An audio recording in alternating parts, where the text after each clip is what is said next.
So as you could tell, I compare the Reply series shows a lot.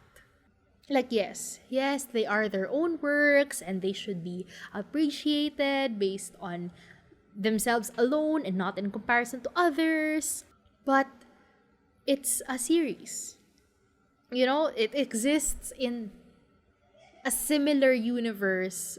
They're doing kinda similar things. I can't help but compare it. Right? They even made the effort to have cameos of like from the past works, it's playing the same character in future works. Like they made that happen. So it kind of implies that they're all in one shared universe. It's only fair that comparisons exist. So in terms of quality, I'd say 88 is the best. Then 94, then 97. Like obviously 88 had better writing. Especially in terms of the characters, like they actually are fleshed out and have their own stories, and there's better cinematography, and then they went for a more like heartwarming approach with this large community of people. Like almost everyone had families, and the ones who did not have a family, there's meaning to that.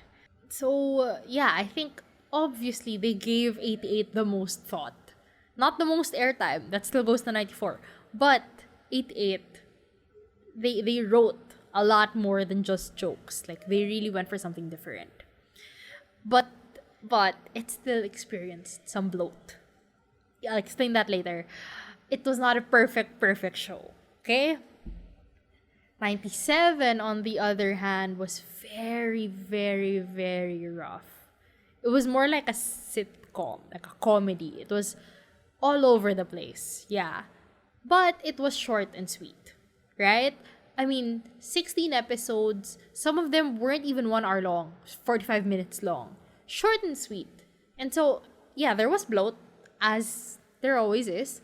But, like, at least I didn't feel it as much because I didn't have to sit through 21 episodes, 1.5 hours long. Okay. And 94 is like the middle point, the middle option. Like, it was much longer, and it had quite a lot of bloat as well, but it was more cohesive than 97 at least. Even if it was trying to recreate a lot of its success.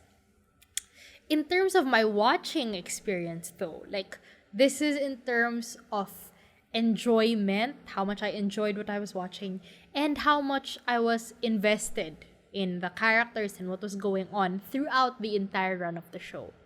I'd say 94 on top, then 88, then 97. Like, okay, I was least invested in 97 from the characters to their stories, but I'll give it a pass, honestly, because it was the first. And it was back in 2012. Like, they were just trying something out. They didn't know it was going to be successful. This is Shin PD's first K-drama, okay? He came from being a variety producer. And so, like, that's, I guess, why it felt a little bit all over the place, a little bit too much like a comedy, because they were just trying to entertain people. And then, turns out like people really like this nostalgia thing. They were really into reliving the memories of their past, and it became a huge hit. Like 7% now doesn't sound impressive, but back then, like, local channels dominated, prime time and all that. Like, cable channels struggled to get high ratings because, they weren't as widely available as local channels. So, Reply 1997 paved the way, okay? They were one of the highest rated dramas way back then. But, going back to my experience of watching it, I didn't care much about the characters or what was going on. And as I often say, I don't know if I actually often say this, but as I will say now, apathy is worse than hatred. If I don't care, if it didn't make me feel anything, that's worse. That's more of a waste of time for me. But you know what? I'll give it a pass. They didn't know what they were doing or that this would be a success. And they improved. 88 had an emotional impact on me. Yeah. Because it was meant to be more of a heartwarming show, right? I'm pretty sure I cried 13 out of 20 episodes. I hope my count is right. I forgot. But, but, enjoyment and engagement wise, it dropped significantly after the second half. Like in the first half, I was so into it. I was crying all the time. I loved the characters, the warmth of their families. And then, I don't know, when it got more romance focused and like they all went their separate ways with their own love lines, each person had their own love line, I just got tired of it because it's just like, why does everyone get screen time if, we're just going to rehash their issues? I don't know, it just felt so bloated, really. There were just too many things going on. And it felt like, one, we were just dragging out the mystery husband. The second half, it wasn't really about them, their friendship all that much. And two, like, each person had a love line, which I didn't care about all of them. So why do I have to? Why must I go through this, right? Just to reach this time skip yet again, and then wedding ending yet again. But, yeah. It's like it had great highs, but then when I reached my lows with it just made me so mad. Because, like, these episodes could have been an hour long, and I'd be happier. We didn't have to have an hour and a half just to rehash these love lines over and over again for 10 more episodes. So 94 is the highest for me because I had the most investment in the romance, right? And it was the most highlighted here among the three. So that kept me engaged for most of the shows. And I felt the bloat mostly in the last maybe 4 to 5 episodes, which is better than 88, right? 10 episodes of bloat where I was just frustrated and tired. And I wasn't invested in the romance, nor the side stories. Just the families, actually. Not even the squad as much. I cared about their family dynamics. So I mentioned bloat a lot. I use this word very often, as you could tell.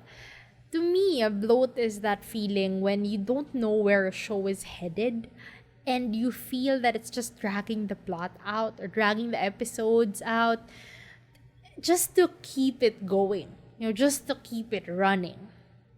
And like if I were 100% happy and engaged and invested, I wouldn't feel bloat, right? I wouldn't feel bloated. And instead, I would want more and more of their daily lives, of these characters, no matter how insignificant their stories must seem, because it's slice of life, par for the course. We have to have all these stories. Okay.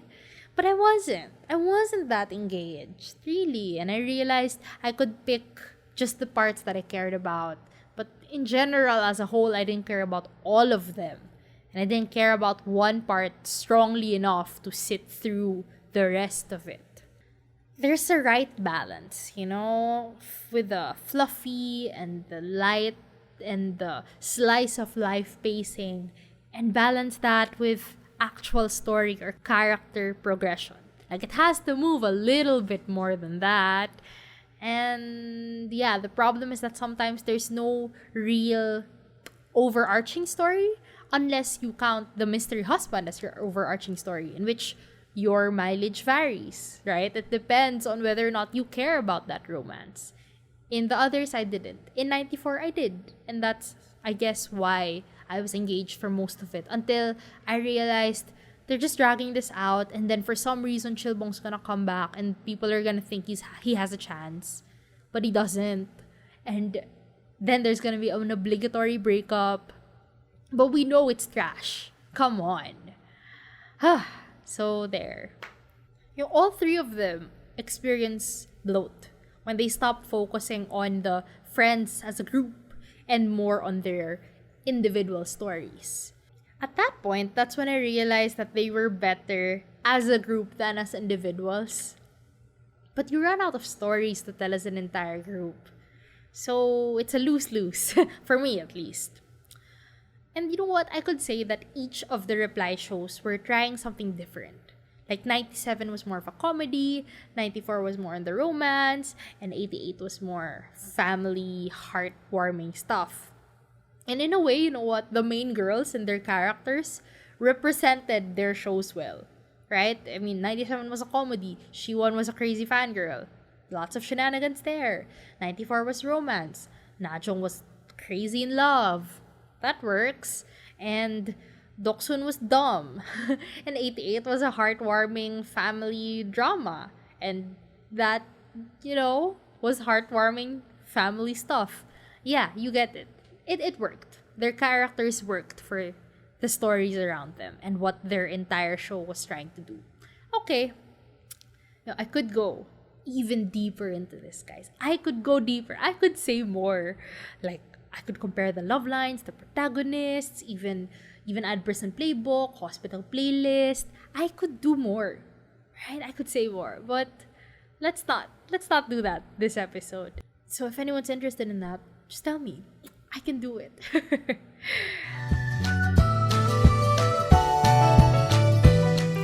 Thanks for tuning in. Feel free to leave a comment, like, subscribe, follow, and tell me what you thought about today's episode. See you soon!